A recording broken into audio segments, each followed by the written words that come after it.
Eu não chamaria de conluio o comportamento que aconteceu na imprensa e que a gente precisa olhar criticamente. Eu quero explicar por quê. Uhum. As revelações das conversas indevidas entre autoridades da Lava Jato foram reveladas por um esforço do Intercept, ao qual se somaram veículos conhecidos, como o Estado de São Paulo, a revista Veja, a Agência Pública e outros. E vários deram essas notícias, que eram muitas.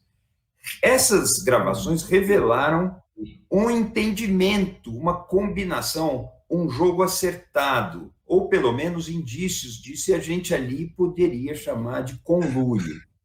Eu acho que o comportamento anterior de vários órgãos jornalísticos pode ter cometido um erro, e para isso que eu chamei a atenção, ao confiar, talvez excessivamente, na autoridade do judiciário ou a autoridade da investigação, como se o que eles transmitissem para os jornalistas fosse o retrato dos fatos, o que não é verdade, o que nunca é verdade. Então, há sinais, e para isso que eu chamei a atenção, de que transcorreu durante esse período talvez uma cobertura crítica, a crítica. E por que eu digo talvez? Porque nesses assuntos nós precisamos medir as coisas, investigar, fazer uma leitura criteriosa para evitar julgamentos apressados e que não contribuem para o aperfeiçoamento da imprensa. Eu tenho orientado vários trabalhos de crítica de imprensa e a gente procura separar o período a ser analisado, ler tudo o que tem ali, apontar os pontos que chamam a atenção, medi-los, quantificá-los, fazer avaliação qualitativa. Mas eu tenho uma impressão, e aqui vai uma hipótese, que a cobertura do período inicial da Lava Jato pode ter sido, sim, acrítica. Ela talvez tenha até traços de um certo deslumbramento com o que estava acontecendo. Eu vi o próprio Glenn Greenwald falar, e mais de uma vez, dizendo que no começo ele mesmo olhava com muito entusiasmo para a Operação Lava Jato.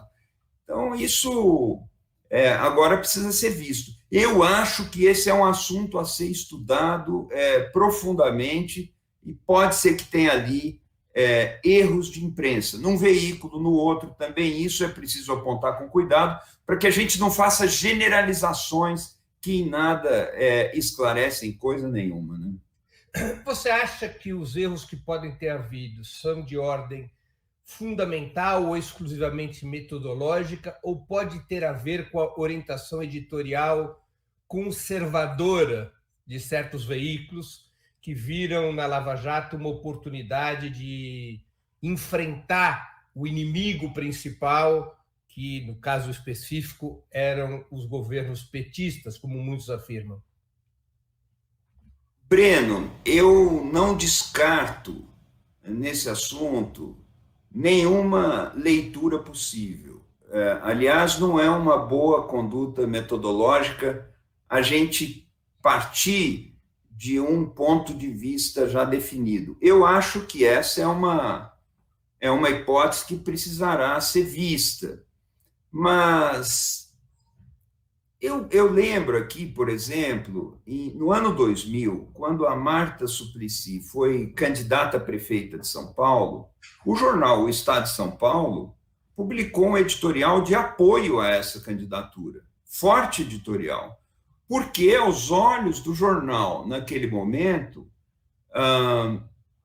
a candidatura do PT representava uma bandeira de ética na política, e o malufismo era identificado com o oposto disso. Então, essas coisas a gente precisa lembrar com serenidade para evitar esse parti-pris. Pode ser que uma visão de mundo tenha determinado um entusiasmo, um certo deslumbramento com a Lava Jato, que acabou transformando o Sérgio Moro numa espécie de herói nacional, numa celebridade? Sim, pode ser, pode ser. Mas se nós queremos melhorar a imprensa, se nós queremos estudar com critério, nós temos que avaliar também outras variáveis possíveis. Eu quero dar um exemplo. Numa apuração desse tipo, quem passa as notícias para os jornalistas são as autoridades. Não foi a imprensa que conduziu aquela investigação. Se nós pegarmos, por exemplo, o Watergate... caso no qual a notícia vai atrás do jornalista, não o jornalista traz a notícia. Pois é, isso pode acontecer sim. Se nós formos comparar com o Watergate, é uma investigação jornalística clássica, que teve também a ocorrência de investigações por órgãos oficiais, vários, mas os jornalistas, especialmente os 2 jornalistas do Washington Post, conduziam a investigação. Eles iam até as fontes e estavam apurando o que aconteceu de verdade. Eles eram investigadores jornalísticos, não eram policiais, não eram detetives, eram repórteres apurando uma informação. No caso da Lava Jato, isso aconteceu pouco. Aconteceu, mas de forma quase que irrelevante. O fundamental, o veio principal das notícias, vinham das autoridades da investigação. O que pode acontecer aí? O jornalista precisa ter uma boa relação com a autoridade que investiga, porque senão ele fica sem notícia. E isso, às vezes, essa relação com a fonte, veja que não tem nada de premeditado aí, é uma relação com a fonte, é um dado da vida profissional. Isso pode ser um estímulo também a que o jornalista trate bem, ou queira tratar bem, ou queira manter uma boa convivência com aquela fonte. Ele não vai criticá-la, não vai confrontá-la, porque senão a notícia vai para o concorrente. Então, veja só, isso pode ter influenciado também.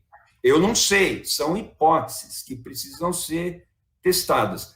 Mas, olhando de longe, a gente tem uma sensação de que a cobertura da Lava Jato, até o advento do que ficou conhecido como Vaza Jato, que foi a revelação das conversas inadequadas, impróprias, entre as autoridades que investigavam, pode ser que essa cobertura tenha sido favorável em demasia. Eu me refiro à própria cobertura, e não aos editoriais, porque aí os editoriais são campos legítimos em que os órgãos de imprensa manifestam a sua opinião, mas a cobertura tinha esse tom. O Moro foi virando uma celebridade.